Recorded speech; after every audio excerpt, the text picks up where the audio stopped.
प्रेम से बोलो विष्णु भगवान की जय, लक्ष्मी मैया जी की जय।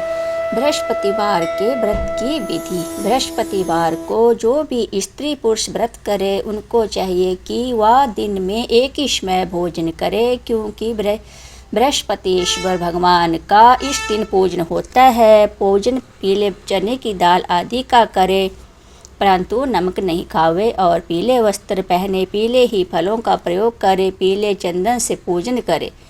पूजन के बाद प्रेम पूर्वक गुरु महाराज की कथा सुननी चाहिए। इस व्रत को करने से मन की इच्छाएं पूरी होती है और बृहस्पति महाराज प्रसन्न होते हैं। धन, पुत्र, विद्या तथा मन वांछित फलों की प्राप्ति होती है। परिवार को सुख शांति मिलती है। इसलिए ये व्रत सर्वश्रेष्ठ और अति फलदायक सब स्त्री व पुरुषों के लिए है। इस व्रत में केले की पूजा करनी चाहिए। कथा और पूजन के समय मन, कर्म और शुद्ध होकर जो इच्छा हो बृहस्पति देव से प्रार्थना करनी चाहिए। उनकी इच्छाओं को बृहस्पति देव अवश्य पूर्ण करते हैं। अब सुने श्री बृहस्पति भगवान व्रत कथा। एक समय की बात है कि भारतवर्ष में एक नृपति राजा राज्य करता था। वह बड़ा प्रतापी और दानी था। वह नित्य प्रतिदिन मंदिर में दर्शन करने जाता था। वह ब्राह्मण और गुरु की सेवा किया करता था। उसके दरवाजे से कोई भी निराश होकर नहीं लौटता था। वह प्रत्येक बृहस्पति गुरुवार को व्रत रखता एवं पूजन करता था। हर दिन गरीबों की सहायता करता था, परंतु यह सब बातें उसकी रानी को अच्छी ना लगती। वह ना व्रत करती और ना किसी को एक दमड़ी तक दान देती थी। राजा से भी ऐसा करने को मना किया करती थी। एक समय की बात है, राजा तो शिकार खेलने वन को गए थे। घर पर और रानी दासी थी। उस समय गुरु बृहस्पति एक साधु का रूप धारण कर दरवाजे पर भिक्षा मांगने के लिए गए और भिक्षा मांगी तो रानी कहने लगी, हे साधु महाराज, मैं इस दान और पुण्य से तंग आ गई हूँ। मेरे से तो घर का कार्य ही समाप्त नहीं होता। इस कार्य के लिए तो मेरे पति देव ही बहुत है। अब आप इस प्रकार की कृपा करें कि सब धन नष्ट हो जावे तथा मैं आराम से रह सकूं। साधु बोला, हे देवी, तुम तो बड़ी विचित्र हो। संतान और धन से कोई दुखी नहीं होता, इसको सभी चाहते हैं। पापी भी पुत्र और धन की इच्छा करता है।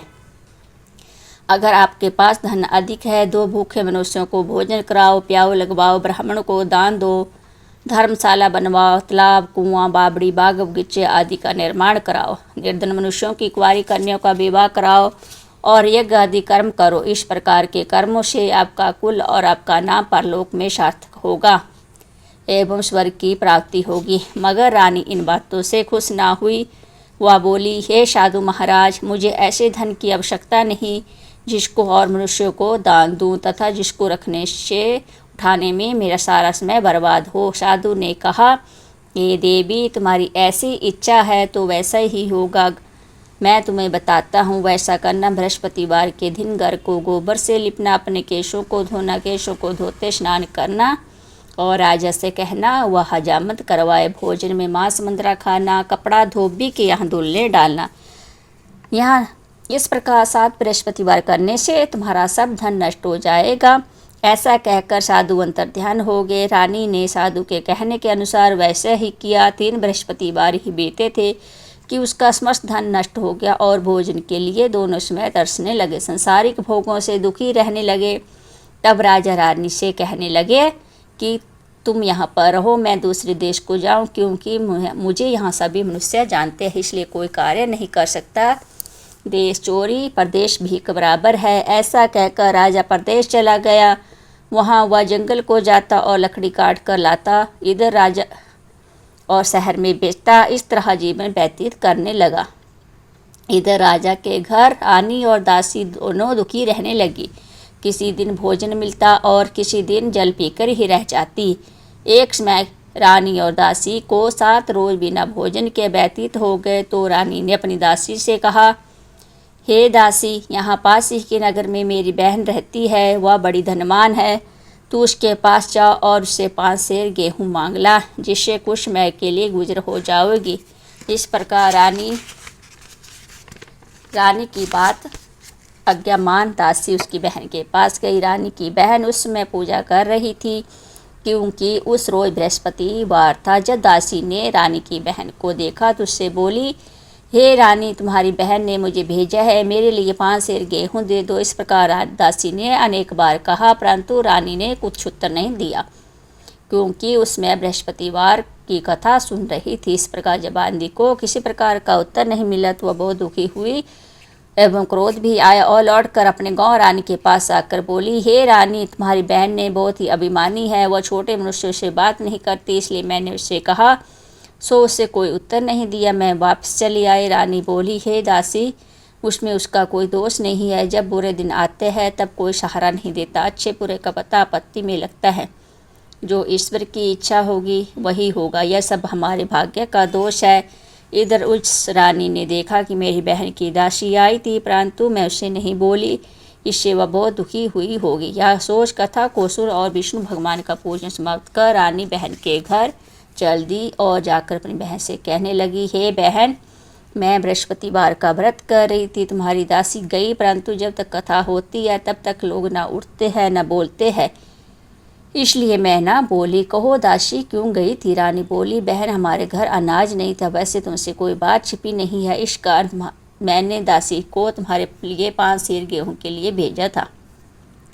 रानी बोली, बहन, देखो, बृहस्पति भगवान सब मनोकामना पूर्ण करते हैं, देखो शायद तुम्हारे घर में अनाज रखा हो। इस प्रकार जब बांदी को किसी प्रकार का उत्तर नहीं अंदर गई तो वहाँ उसे गेहूँ का घड़ा मिल गया। तब तो उस रानी और बांदी को बहुत खुशी हुई और दासी से कहने लगी, हे दासी, देखो, वैसे हमको अन्न नहीं मिलता तो हम रोज़ व्रत करते हैं, अगर इनसे व्रत की विधि और कथा पूछ ली जाओ तो उसे भी हम किया करेंगे।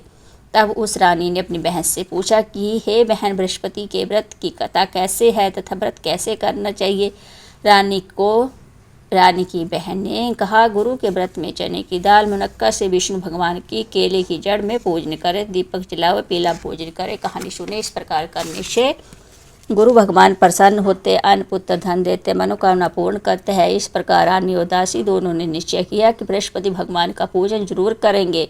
7 रोज बाद जब बृहस्पतिवार आया तो उन्होंने व्रत रखा, गुड़साल में जाकर चना गुड़ भी लाई तथा उसकी दाल से केले की जड़ का तथा विष्णु भगवान का पूजन किया।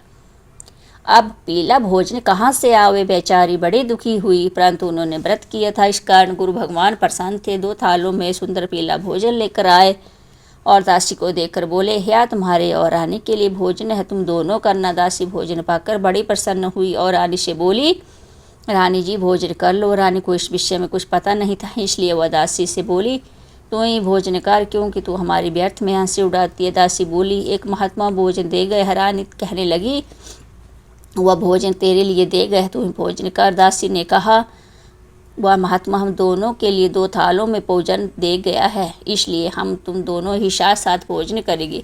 इस प्रकार रानी और बांदी दोनों ने गुरु भगवान को नमस्कार कर भोजन आरंभ किया तथा वह प्रत्येक बृहस्पतिवार को गुरु भगवान का व्रत और विष्णु पूजन करने लगे।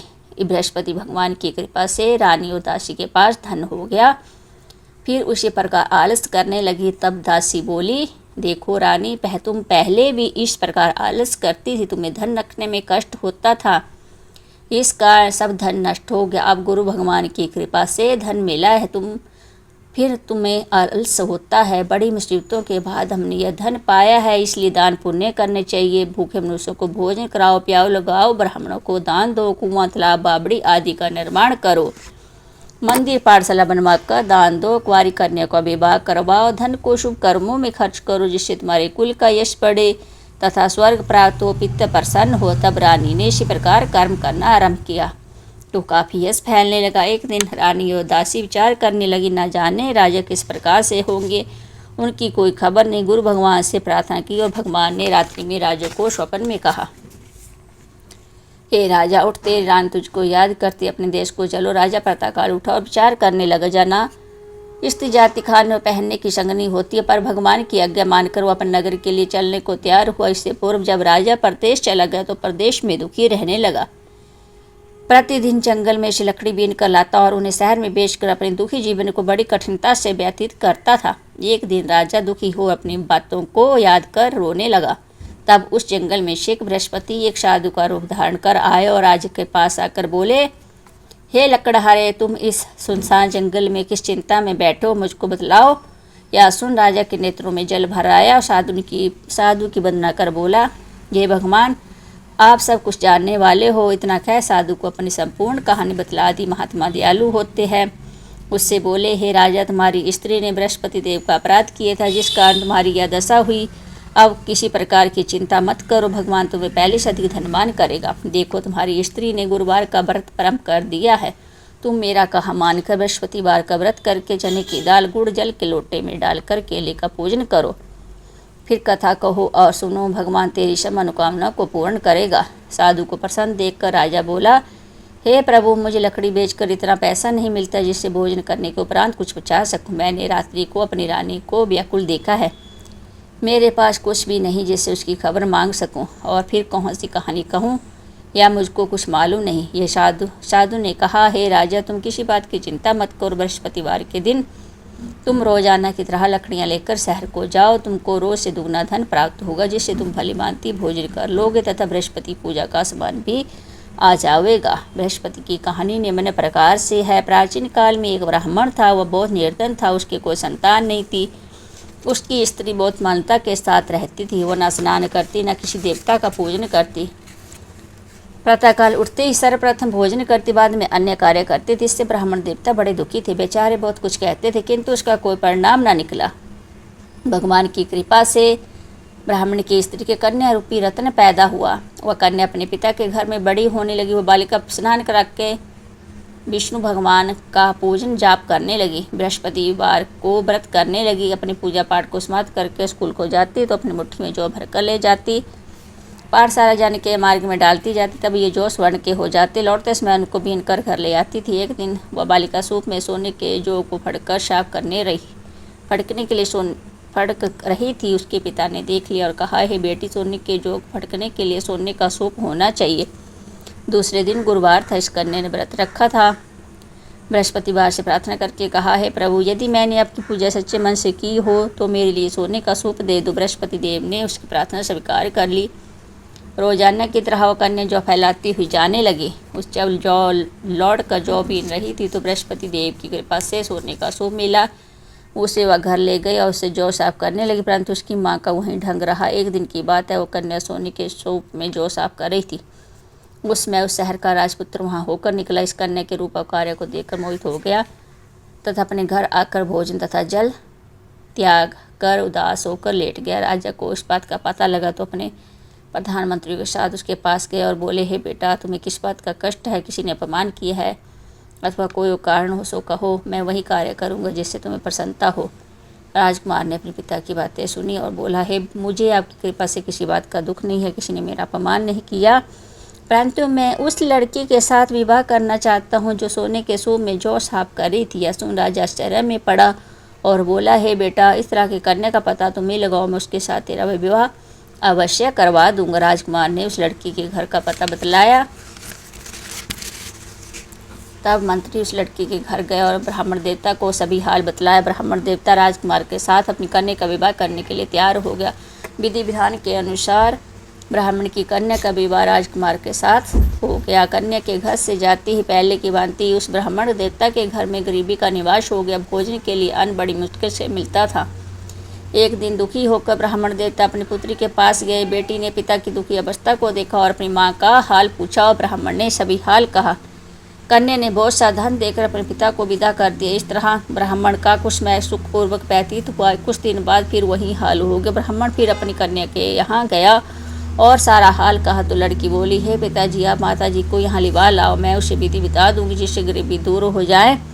वह ब्राह्मण देवता अपनी स्त्री को साथ लेकर पहुंचे तो कन्या से अपनी माँ को समझाने लगी कि माँ, तुम प्रातःकाल उठकर स्नान आदि करके विष्णु भगवान का पूजन करो, दरिद्रता दूर हो जाएगी। परंतु उसकी माँ ने एक भी बात नहीं मानी। प्रातःकाल उठकर अपनी पुत्री के बच्चों का जूठन खा लिया। एक दिन उसकी पुत्री को बहुत गुस्सा आया और एक रात कोठरी से सामान निकाल दिया और माँ को उसमें बंद कर दिया। प्रातःकाल उसमें से निकाला और स्नान आदि करा के पाठ कराया तो उसकी माँ की बुद्धि ठीक होगी। प्रत्येक बृहस्पतिवार को व्रत रखने लगी। इस व्रत के प्रभाव से उसकी माँ भी बहुत धनवान और पुत्रवती होगी। बृहस्पति जी के प्रभाव से स्वर्ग को प्राप्त हुई तथा ब्राह्मण भी सुखपूर्वक इस लोक का सुख भोग कर स्वर्ग को प्राप्त हुए। इसी तरह कहानी कहकर साधु देवता वहाँ से लोप हो गए। धीरे धीरे समय व्यतीत होने पर बृहस्पतिवार का दिन आया। राजा जंगल से लकड़ी काटकर शहर में बेचने गया। उसे उस दिन से अधिक पैसा मिला। राजा ने चना गुड़ लाकर गुरुवार का व्रत किया। उस दिन से उसके सभी क्लेश दूर हुए। परंतु जब दोबारा गुरुवार का दिन आया तो बृहस्पतिवार का व्रत भूल गया। इस कारण बृहस्पति भगवान नाराज हो गए। उस दिन उस नगर के राजा ने विशालकाय यज्ञ का आयोजन किया था। शहर में यह घोषणा करा दी कि कोई भी मनुष्य भोजन न करावे, न आग जलावे। कोई भी मनुष्य भोजन अपने घर भोजन न बनाना, आग जला। समस्त जानता मेरे भोजन करने आवे। इस आज्ञा को जो न मानेगा उसको फांसी की सजा दी जाएगी। इस तरह की घोषणा संपूर्ण नगर में करवा दी गई। राजा के आज्ञा अनुसार शहर के सभी लोग भोजन करने के लिए लकड़हारा कुछ देर से पहुंचे। इसलिए जब राजा अपने साथ घर ले गए और ले जाकर भोजन करा रहे तो रानी की दृष्टि उस खूंटी पर पड़ी जिस पर उसका हार लटका हुआ था। वह वहाँ पर दिखाई न दिया। रानी ने निश्चय किया कि मेरा हार इसी मनुष्य ने चुरा लिया। उसी समय सैनिकों को बुलाकर उसको जेल खाने में डलवा दिया। वह राजा जेल में पड़ गया। बहुत दुखी होकर विचार करने लगा, न जाने राजा कौन से पूर्व जन्म के कर्म से यह दुख प्राप्त हुआ है। उसी साधु को याद करने लगा जो जंगल में मिला था। उसी समय तत्काल बृहस्पति देव साधु के रूप में प्रकट हुआ और राजा को देखकर कहने लगे, मूर्ख, तूने बृहस्पति देवता की कथा नहीं की, इस कारण तुझे यह दुख प्राप्त हुआ है। अब चिंता मत कर। बृहस्पतिवार के दिन जेल खाने के दरवाजे पर 4 पैसे पड़े मिलेंगे। बृहस्पति पूजा का स्नान पूजा करना, तेरे सब कष्ट दूर हो जाएंगे। बृहस्पति की रोज उसे 4 पैसे पड़े मिलेंगे। तो कथा कही। रात्रि को बृहस्पति देव ने उस नगर के राजा को स्वप्न में कहा, हे राजा, तुमने जिस आदमी को जेल खाने में दिया है वह निर्दोष है। वह राजा, उसे छोड़ देना। रानी का हार उसी खूंटी पर लटक रहा है। अगर तू ऐसा नहीं करेगा तो तेरे राज्य को नष्ट कर दूंगा। इस तरह वह रात्रि के स्वप्न को याद कर प्रातःकाल उठा और खूंटी पर हार टंगा देकर लकड़हारे को बुलाकर क्षमा मांगी तो राजा को योग्य सुंदर वस्त्रभूषण देकर विदा किया। गुरुवार की आज्ञा अनुसार राजा अपने नगर को चल दिया। राजा जब नगर के निकट पहुंचे तो बड़ा आश्चर्य हुआ। वहाँ पहले से अधिक बाग, तालाब, कुएं, बहुत सी धर्मशाला आदि बन गए। राजा ने पूछा कि किसका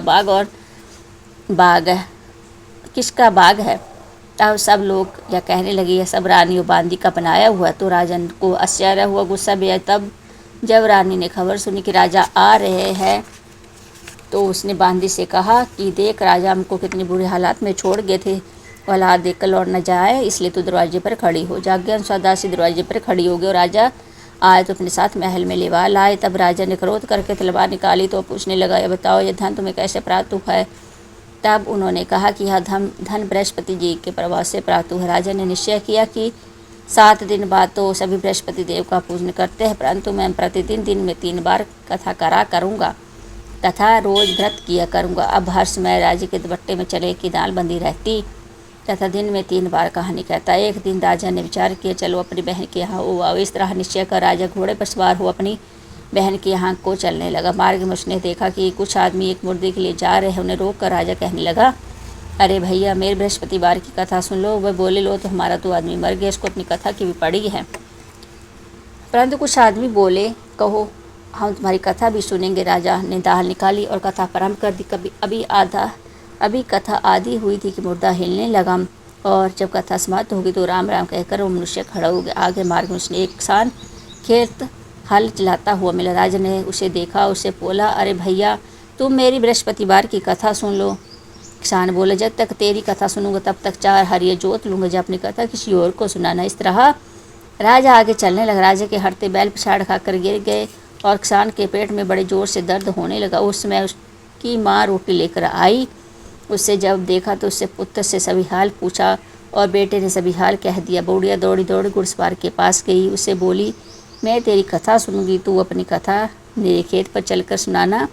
राजा ने बुढ़िया के खेत पर जाकर कथा कही, जिसको सुनते हुआ बैल खड़े हो गए और किसान के पेट का दर्द भी बंद हुआ। राजा अपनी बहन के घर पहुंच गया। रहा बहन ने भाई की खूब मेहमानी की। दूसरे दिन राजा जागा तो उसने देखा कि सब लोग भोजन कर रहे हैं। राजा ने अपनी बहन से कहा, ऐसा कोई मनुष्य है जिसने भोजन ना किया हो, मेरी बृहस्पतिवार की कथा सुन ले। बहन बोली, हे भैया, यह देश ऐसा ही है। पहले यहाँ के लोग भोजन करते, बाद में अन्य काम करते। अगर कोहो तुम्हें पड़ोस में देखा हूँ, वह ऐसा कहकर देखने चली गई, परंतु उसे ऐसा कोई व्यक्ति नहीं मिला जिसने भोजन ना किया हुआ था। वह कुमार के घर गए जिसका लड़का उसे बीमार था। उसे मालूम हुआ कि उनके यहाँ 3 रोज से किसी ने भोजन नहीं किया। रानी ने अपने भाई की कथा सुनने के लिए कुमार से कहा।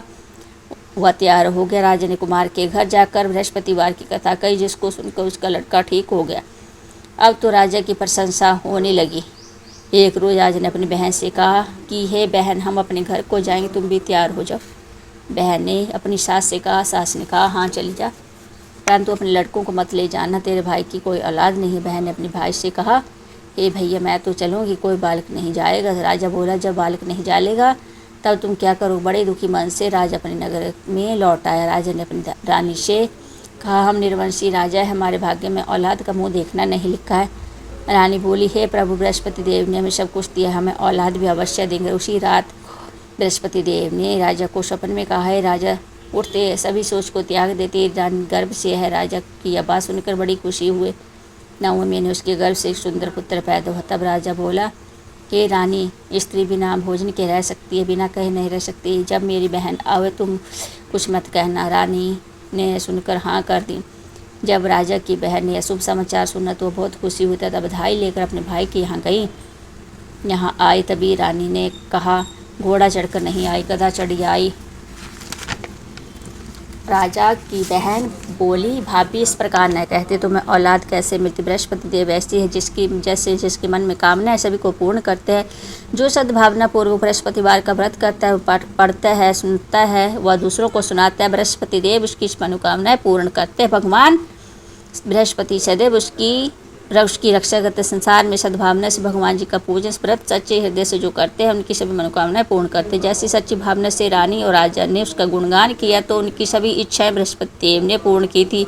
इसलिए सबको कथा सुनने के बाद प्रसाद लेकर जाना चाहिए। हृदय से उनका मनन करते हुए जयकारा बोलना चाहिए। बोलो बृहस्पति देव की जय, विष्णु भगवान की जय। अब सुने बृहस्पति देव जी की आरती। ओम जय बृहस्पति देव, स्वामी जय बृहस्पति देव। छिन्न छिन्न भोग लग कदली फल मेवा। ओम जय बृहस्पति देव, तुम पूर्ण परमात्मा, तुम अंतर्यामी स्वामी, तुम अंतर्यामी। जगत पिता जगदीश, तुम सबके स्वामी। ओम जय बृहस्पति देवा, चरण अमृत निज निर्मल, सब पातक हरता, स्वामी सब पातक हरता। सकल मनोरथ दायक, कृपा करो भरता। ओम जय बृहस्पति देवम, तन मन धन अर्पण कर, जो जन शरण पड़े, जो जन शरण पड़े, प्रभु प्रगट तब होकर आकर द्वार खड़े। ओम जय बृहस्पति देवम, दीन दयाल दयानिधि, भगतन हितकारी, स्वामी भगतन हितकारी। पाप दोष सब हरित, भव बंधन हारी। ओम जय बृहस्पति देवम, सकल मनोरथ दायक, सब संस्यातार, स्वामी सब संस्यातारी। विषय विकार मिटाओ, संतन सुखकारी। ओम जय बृहस्पति देवा, जो कोई आरती तेरी प्रेम सहित गावे, स्वामी कोई प्रेम सहित गावे, जेठानंद बंद सोनिश्च पावे।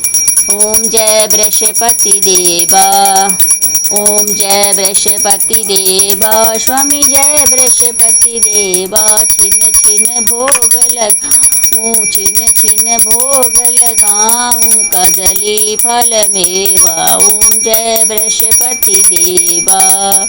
सब बोलो विष्णु भगवान की जय, बोलो बृहस्पति देव भगवान की जय, बोलो लक्ष्मी मैया की जय। जय माता दी।